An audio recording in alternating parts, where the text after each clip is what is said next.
प्रिय विद्यार्थियों, नवांकुर डिजिलेशन में आप सभी का एक बार फिर स्वागत है। आज हम हिंदी सामान्य कक्षा 10 का अध्याय इस नदी की धार में का अध्ययन करेंगे। इस वीडियो में हम इस पाठ के अभ्यास प्रश्नों का अध्ययन करेंगे। पिछले वीडियो में हमने इस पाठ के संदर्भ प्रसंग सहित अर्थ समझे थे। आइए हम अध्ययन करते हैं इस पाठ के अभ्यास प्रश्नों का। यह पाठ कवि दुष्यंत कुमार द्वारा लिखा गया है। इसका नाम है इस नदी की धार में। तो इसका पहला प्रश्न है, ये हम देखते हैं। तो इसका पहला प्रश्न है, इस नदी की धार और ठंडी हवा से कवि का क्या आशय है। तो इसका उत्तर देखिए क्या होगा। प्रस्तुत गज़ल इस नदी की धार में कवि दुष्यंत कुमार ने नदी को जीवन और उसकी पतली धार को जीवन की विषम परिस्थितियों का प्रतीक बताया है। ठंडी हवा शांति एवं संतोष को प्रकट कर रही है।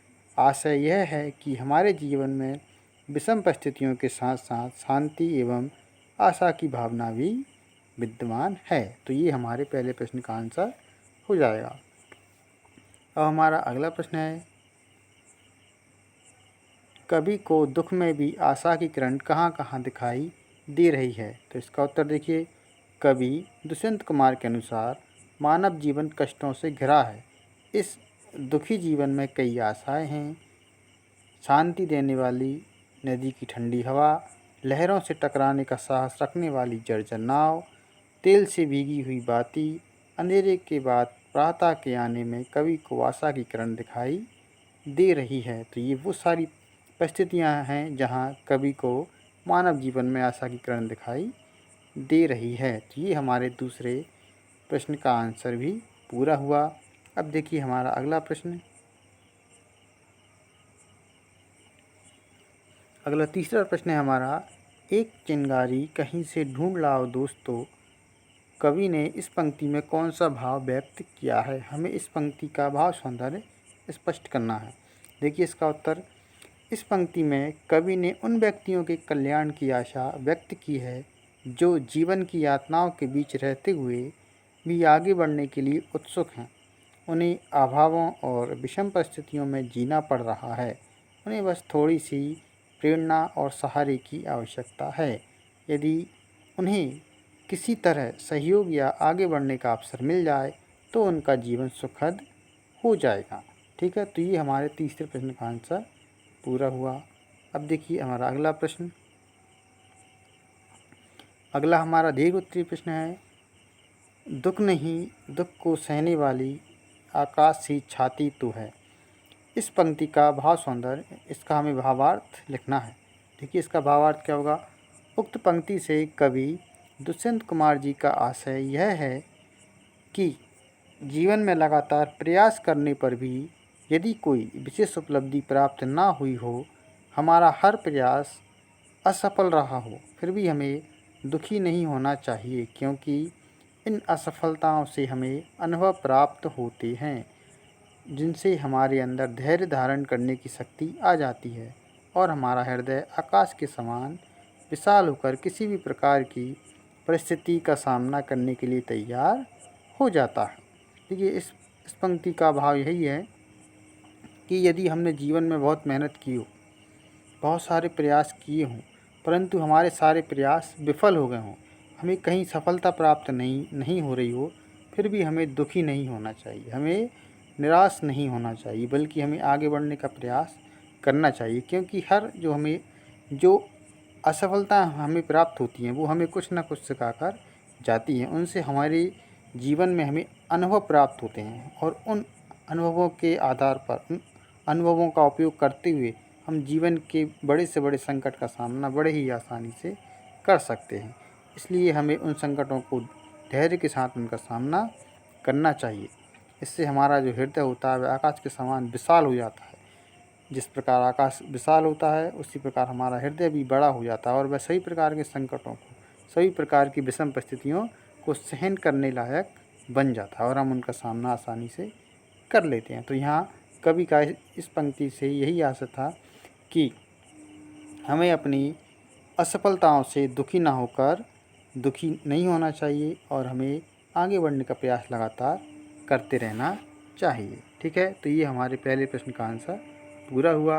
अब देखिए हमारा अगला प्रश्न, अगला प्रश्न हमारा है, प्रस्तुत गज़ल का केंद्रीय भाव अपने शब्दों में लिखिए।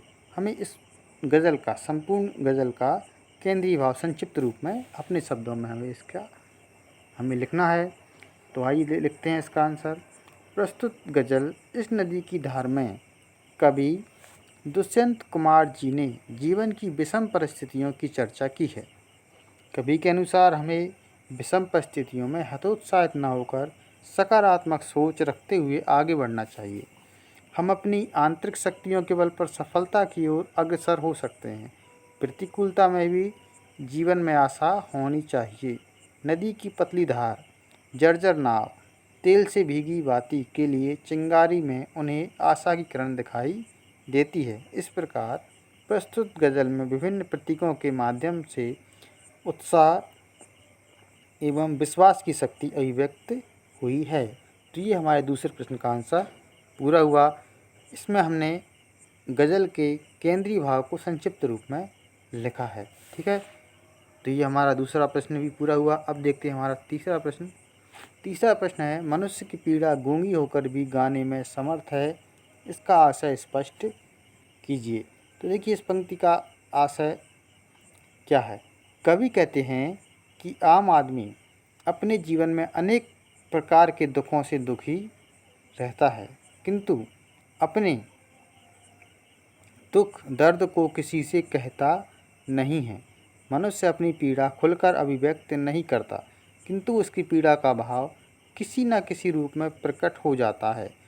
जैसे दुखी व्यक्ति की आँखें उसके हाव भाव उसके हृदय की पीड़ा को स्पष्ट व्यक्त कर देते हैं। अतः इस पंक्ति के माध्यम से कवि कहना चाहते हैं कि आम आदमी की पीड़ा बिना कहे ही प्रकट हो जाती है। ठीक है, तो देखिए हमारा प्रश्न क्या था। मनुष्य की पीड़ा गूंगी होकर भी गाने में समर्थ है। अर्थात मनुष्य जो अनेक प्रकार के कष्टों को सहन करता है, अनेक प्रकार की पीड़ा अपने जीवन में सहन करता है, वह भले ही अपने दुख के बारे में, अपने दर्द के बारे में किसी से कुछ ना कहे, लेकिन उसके दुख, उसके दर्द को यह समाज, ये दुनिया किसी न किसी प्रकार से जान ही लेते हैं और सभी लोगों को उसके दुख और तकलीफ़ों के बारे में जानकारी मिल ही जाती है। तो यही इस पंक्ति का आशय था। ठीक है, तो ये हमारे तीसरे प्रश्न का आंसर भी पूरा हुआ। अब देखते हैं हमारा अगला प्रश्न। अगला हमारा प्रश्न है प्रश्न नंबर 4। आदमी की पीर की तुलना कवि ने किस किस से की है। तो यहाँ आदमी के पीर, आदमी के दुख की तुलना किस किस से की गई है, ये हमें लिखना है। इसका उत्तर है, कवि दुष्यंत कुमार जी ने आदमी की पीर की तुलना नदी की धार, जर्जर नाव, खंडर के हृदय, जंगली फूल, सांझ की चादर, मूक नदी आदि से की है। तो ये हमारे चौथे प्रश्न का आंसर भी पूरा हुआ। अब देखिए हमारा अगला प्रश्न है हमारा भाषा अनुशीलन है। इसका पहला प्रश्न है, दी गई गज़ल में से 5 तत्सम शब्द चुनकर लिखिए। इस गज़ल में से हमें तत्सम शब्दों को चुनकर लिखना है। तो देखिए कुछ तत्सम शब्द हैं। पहला है जर्जर, अगला है चिंगारी, इसके बाद है हृदय, अगला है निर्वचन, इसके बाद है नदी। तो ये हमारे कुछ तत्सम शब्द हैं जो कि इस गज़ल में प्रयोग किए गए हैं। ठीक है, ये हमारा पहला प्रश्न पूरा हुआ। अब हमारा अगला प्रश्न है, निम्नलिखित शब्दों के पर्यायवाची शब्द लिखिए। तो यहाँ पर कुछ शब्द दिए गए हैं, हमें इनके पर्यायवाची शब्द लिखना है। तो शब्द हमारे क्या क्या हैं, नदी, हवा, अंधेरा, आकाश और भोर। तो हम इन सभी के दो दो पर्यायवाची यहाँ पर लिख रहे हैं। पहला हमारा शब्द है नदी। नदी के पर्यायवाची होंगे सरिता, तटिनी। और अगला शब्द है हवा, इसके पर्यायवाची होंगे वायु और पवन। अगला शब्द है अंधेरा, इसके पर्यायवाची होंगे अंधकार, तम। अगला शब्द है आकाश, इसके पर्यायवाची होंगे गगन, नभ। अगला शब्द है भोर, इसके पर्यायवाची होंगे प्रभात और सवेरा। तो इस प्रकार हमारे ये पर्यायवाची शब्द भी पूरे हुए। अगला हमारा प्रश्न है, निम्नलिखित तद्भव शब्दों के तत्सम शब्द लिखिए। यहाँ पर कुछ में तद्भव शब्द दिए गए हैं, हमें इनका तत्सम रूप लिखना है। तो कुछ शब्द हैं बाती, फूल, सांझ, पत्थर। तो हमें इनके तत्सम शब्द लिखना है। तो तद्भव और उनका तत्सम, देखिए पहला शब्द है बाती, बाती का तत्सम होगा वर्तिका, ठीक है। और फूल, फूल का तत्सम होगा पुष्प, सांझ का तत्सम होगा संध्या, और पत्थर का तत्सम होगा प्रस्तर। तो ये हमारे तत्सम शब्द भी यहाँ पर पूरे होते हैं। इस प्रकार हमारा इस नदी की धार में पाठ पूरा हुआ। अगले वीडियो में हम अगला पाठ पढ़ेंगे। धन्यवाद।